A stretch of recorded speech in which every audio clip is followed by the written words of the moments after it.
in Delhi also involved a community meal among the worshippers, fostering a sense of unity and belongingness among the attendees.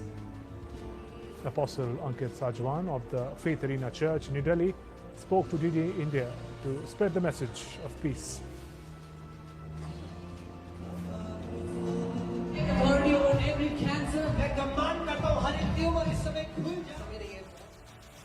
My message to the world is that there is a savior for the world. His name is Lord Jesus Christ.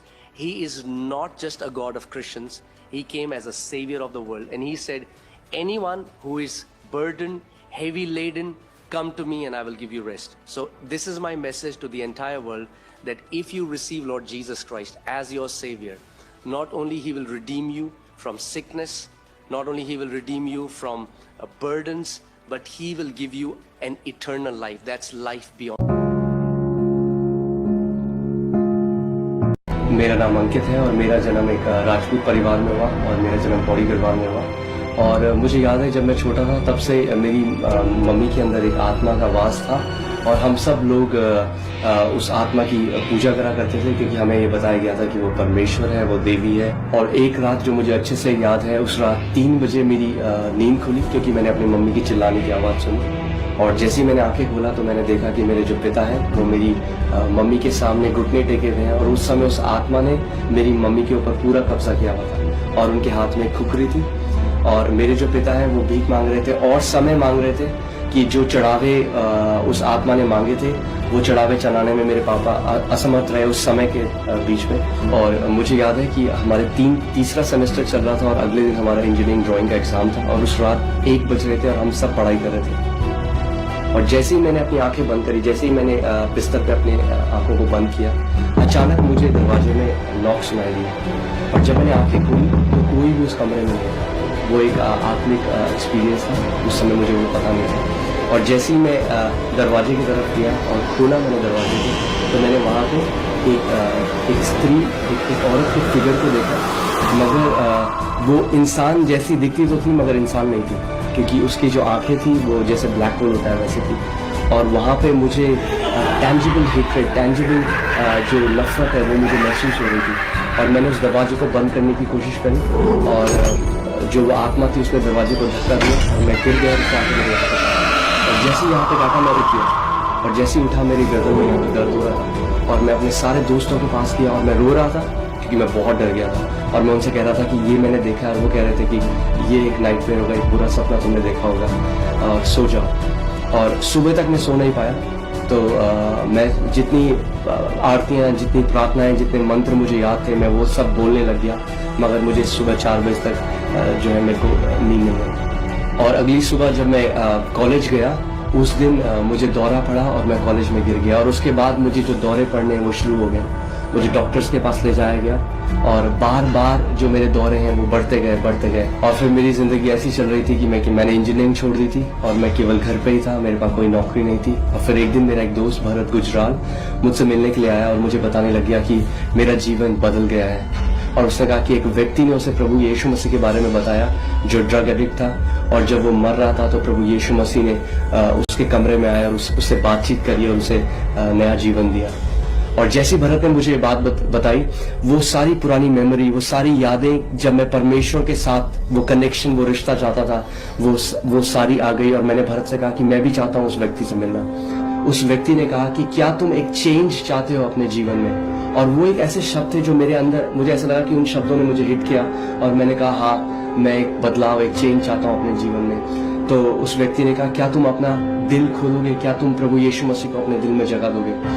और सच बताऊं तो मेरे लिए इस बात का कोई महत्व नहीं था, क्योंकि मैं पहले ही इतने सारे देवी देवताओं को मानता था।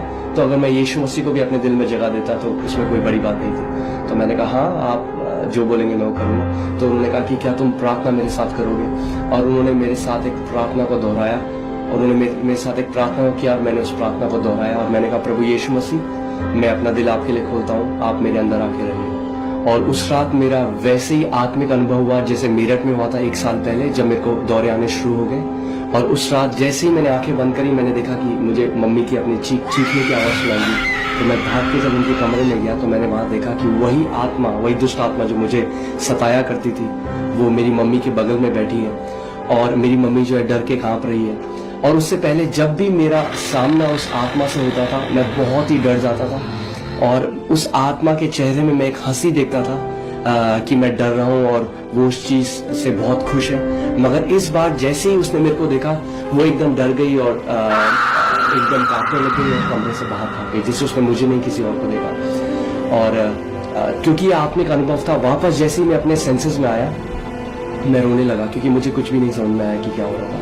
और उस समय मुझे एक बहुत ही तेज मगर बहुत ही एक प्रेम भरी हुई आवाज अपने कमरे में सुनाई दी और उस आवाज ने कहा, मेरे बेटे क्या तू नहीं समझा कि यह अनुभव मैंने तुझे क्यों दिया? और मैं इधर उधर देखने लग गया कि आवाज कहाँ से आ रही है और मैं नहीं समझा था। और फिर एक धीमी सी आवाज ने कहा, ये प्रभु यीशु मसीह है जो तुझसे बात कर रहा है। और मैंने कहा, नहीं, मुझे नहीं समझ में आया कि आपने मुझे अनुभव क्यों दिया। और उस आवाज ने कहा कि अब मैं तेरे अंदर रहता हूँ और तुझे अब से दुष्ट आत्माओं से डरने की जरूरत नहीं है। और वो दिन था और आज इस बात को 11 साल हो चुके हैं, मुझे एक भी बार दौरे नहीं आए, कभी फिट्स नहीं आए। और उस आत्मा ने मेरी मम्मी के अंदर आना बंद कर दिया और मेरी मम्मी जो हमेशा बीमार रहती थी आज पूरी रीति से चंगी है। और जो कोई भी मेरी आवाज को सुन रहा है, मैं इस समय आपको एक चुनौती देना चाहता हूँ। अगर आप सच में परमेश्वर को तलाश रहे हैं, अगर आप सच में जानना चाहते हैं कि वो परमेश्वर कौन है जिसने इस ब्रह्मांड को बनाया, तो आप सच में एक प्रार्थना को करिए और आप करिए, परमेश्वर जो तूने इस ब्रह्मांड को बनाया है, जो जीवित परमेश्वर है, मैं उसे जानना चाहता हूँ। और जब आप ऐसा करेंगे तो परमेश्वर अपने सत्य को आपके ऊपर प्रकट करेगा और आप उसे पालेंगे।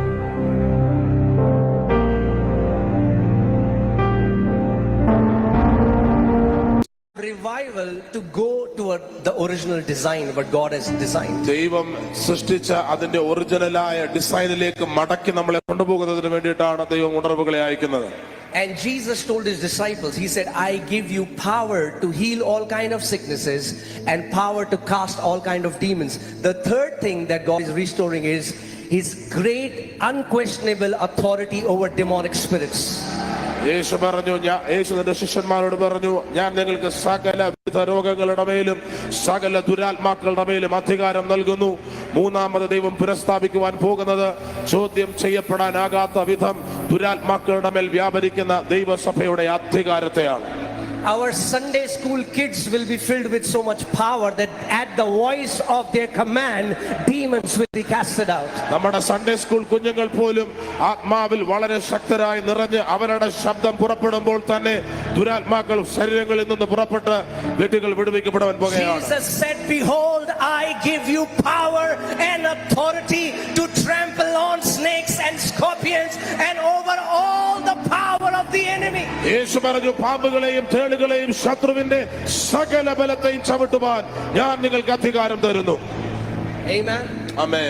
You know, the people, the government, the other people, they look at church as weak. മറ്റ് ആളുകൾ, സർക്കാർ, ഇവരെല്ലാം സഭ വളരെ വീക്കാണ്, ബലഹീനരാണ് എന്ന നിലയിലാണ് വീക്ഷിക്കുന്നത്. As minority. ഒരു ന്യൂനപക്ഷമായിട്ടാണ് സഭയെ കാണുന്നത്. I'm here to tell you, we are not minority.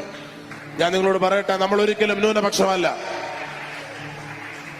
The word of God says there are more on our side than on their side. ദൈവത്തിന്റെ വചനം പറയുന്നു, നമ്മോട് കൂടെ അവരോട് കൂടെ ഉള്ളവരിലും അധികം ഉണ്ട്.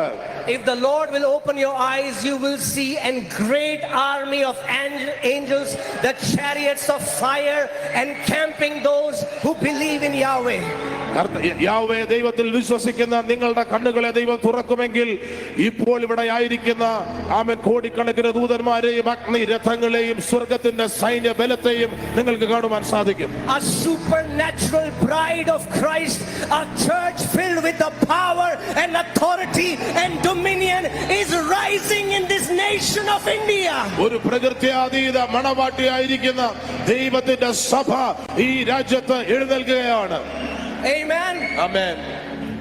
Undeniable signs. ഒരിക്കലും തിരസ്കരിക്കാൻ കഴിയാത്ത, തള്ളിപ്പറയാൻ കഴിയാത്ത അടയാളങ്ങൾ സംഭവിക്കാൻ പോകുകയാണ്. For too long we've been arguing with people, debating with the Bible. നമ്മൾ വളരെ കാലമായി വേദപുസ്തകവുമായി ഇങ്ങനെ ചർച്ചകൾ അല്ലെങ്കിൽ എന്താണ് തർക്കങ്ങൾ നടത്തിക്കൊണ്ടിരിക്കുകയായിരുന്നു. Open a blind eye, debate stops. നിങ്ങൾ ഒരു കുരുട്ട് കണ്ണിനെ തുറന്നു കഴിയുമ്പോൾ ആ തർക്കങ്ങളെല്ലാം അവസാനിക്കും. Open a deaf ear, debate stops. നിങ്ങൾ ഒരു ചെകിടന്റെ ചെവി തുറക്കുമ്പോൾ ഈ തർക്കങ്ങളെല്ലാം അവസാനിക്കും. Amen. Amen. See, revival is like it's like tremors in the spiritual realm. It's like earthquake that happens. ഉണർവുകൾ എന്ന് പറഞ്ഞാൽ ഭൂമിയിൽ ഉണ്ടാകുന്ന ആമേൻ ചലനങ്ങൾ പോലെ, ഭൂമി കുലുക്കങ്ങൾ പോലെയാണ്. It's a shaking so that you will come out of your sleep and see the reality of who you are in Christ Jesus. അതൊരു കുലുക്കമാണ്. എന്തിനെന്ന് ചോദിച്ചാൽ നമ്മൾ നമ്മുടെ ഉറക്കത്തിൽ നിന്ന് ഉണർന്ന്